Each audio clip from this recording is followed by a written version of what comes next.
Mambo vipi watu wangu, nimwambia leo Team Fayaz, Mr. Kushorodoka, niko ndani ya Voice Street. Nimekutana na mwanangu hapa, msanii. Mambo vipi msanii? Niko fresh mazeni kwa salama. Unajua Fayaz? Fayaz.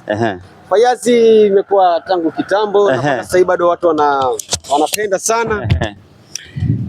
Ushakula mkate wa Fayaz?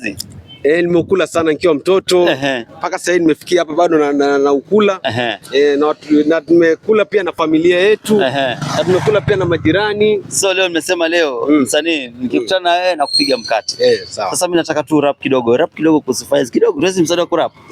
Mimi napenda Fayaz nini, hebu piga moja kidogo. Jia, mimi napenda Fayaz maana nilikuwa kitambo nikikula Fayaz mkate mzuri sana, nikisikia raha, tukikula na mabese zangu tunakula na chai kwanza inashuka poa, hata ukinywa na maji mambo yanakuwa shwari kwa koo, mambo ni fiti.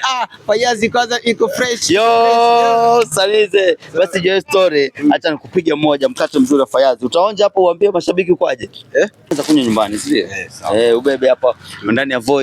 Tumekutana na msanii. Jamani, sisi tunajali kila mmoja. Team Fayaz, Team Kushorodoka. Nimesema nimpatie mkate. Unaambiaje watu kuhusu Fayaz? Fayaz mazeni mkate mzuri sana. Unasifika mashinani kila kona, kila upande, hata ukienda Mombasa, ukienda Mwatate, ukienda Beruga, ukienda Nairobi, Fayaz imekuwa ni basi nenda zako ushorodoke bwana.